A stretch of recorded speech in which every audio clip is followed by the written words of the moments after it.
Before we begin, I just want to say that if you're here for an antidote of any kind, you've come to the wrong place.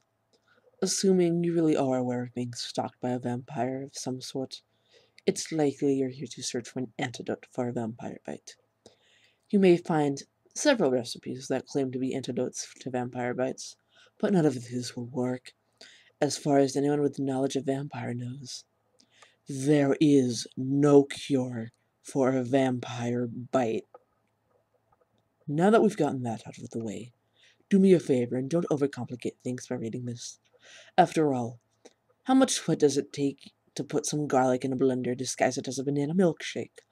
Or if you're Christian, or someone in your house is a Christian, shove a Bible in the vampire's face. Another thing vampires don't like is stale blood, but for your sanity and the sanity of people around you, I don't advise you to go dig up anyone's grave anytime soon. And let's face it, vampires can't handle light, right? You won't fool them by telling them to go out into the sunlight.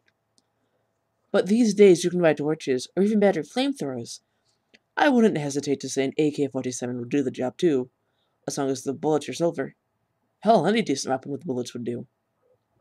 Take my advice and follow the methods listed above before you try anything too extravagant. Those methods require hardly any effort if you're a person with any sense at all. Still reading? Good. Now if you're still reading this, the reason might be is that you're curious as to why I posted this in the first place. If I didn't want people to read it, or perhaps, heaven forbid, you're getting some sort of entertainment out of this. Or maybe you've nothing better to do and figure if you ever did come across a vampire, you could use this method to get rid of them. Fine. Have it your own way. Why did I post this in the first place then?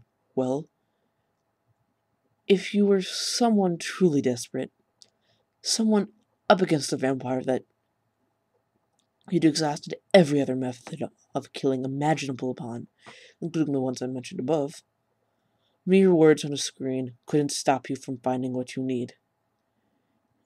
It's more likely that someone with no knowledge of real vampires at all will stop reading than someone desperate to get rid of one.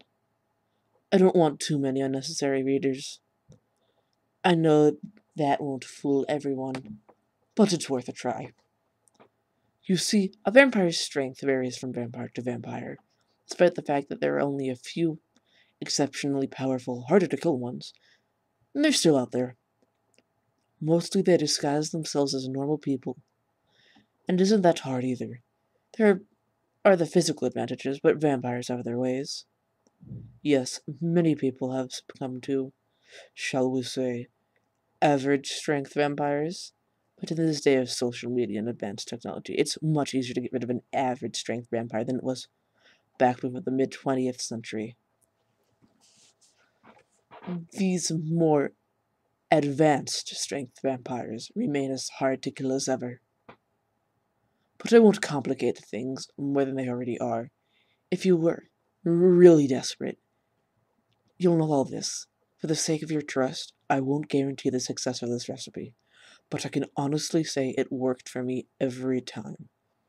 If the vampire that eats this doesn't drop dead on the spot, it's more likely that you haven't read the instructions properly. But there's always a possibility of something different. Who knows? Vampires might already be becoming immune to this recipe. They are fast evolvers, after all. Or maybe they're just becoming stronger with time, and the recipe doesn't work like it should. But I won't discourage you with my own theories. For this recipe, you will need garlic. Preferably no more than 3 cloves of this, or the garlic overpowers the recipe and doesn't allow the other ingredients to mix in. If this happens, the recipe becomes ineffective altogether. 2 cups of melted sugar. It doesn't matter what type of silver you use, as long as you know it's the real stuff, and have checked to make sure it isn't actually plastic or glass or something like that. There are several methods for melting silver, but you can use Google to find out which one works best for you. Note that the silver must still be completely melted when it comes into the recipe. 1/4 a cup of holy water. Now, for the recipe to be effective, you need someone assisting you with the recipe must be Christian. Or someone who believes in God, anyway.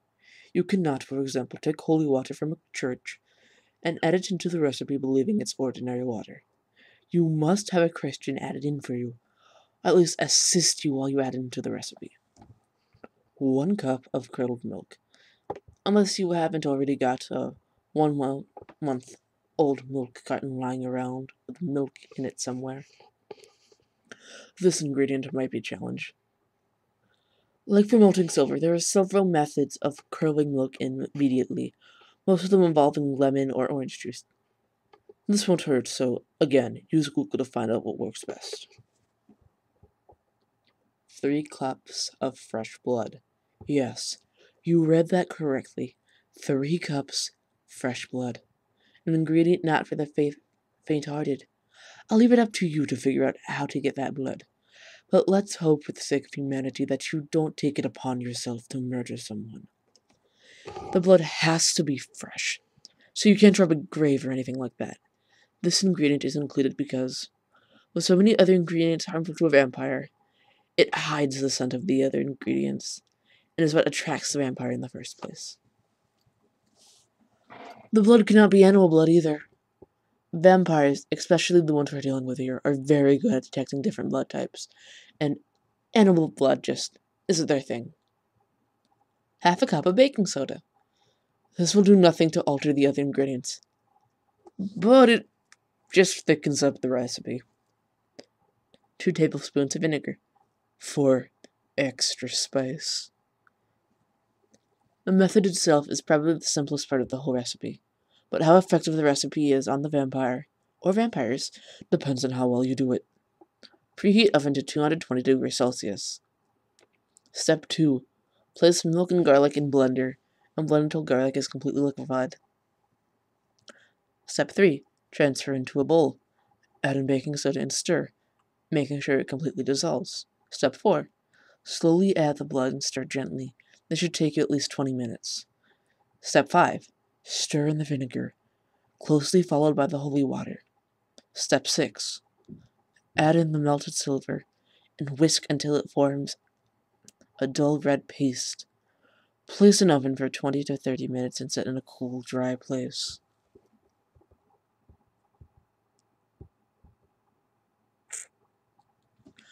The overall result is a dense, copper-colored cake that reeks like curled milk. To vampires, however, the cake is blood paradise. Now all you need to do is take a reasonably sized chunk of the cake and hide it somewhere the vampire won't be suspicious about. If I were a vampire, and I saw a giant-looking blood cake sitting right in the middle of an ordinary human's living room, I'd take a closer look to find out what's really in the cake. Of course, there are other methods of luring the vampire in, which you're free to use or test out. There'll still be plenty of cake left in the end, but you can store for later use. Just make sure no one discovers the cake lying around. Or smells it. If you've done everything right, the vampire will soon have a fast-acting poison in its bloodstream. Before it can do anything, it will drop dead on the spot. As for disposing of the body, well, this shouldn't be too difficult. There are many ways of disposing a body. Too many to mention here. So choose whatever method you will.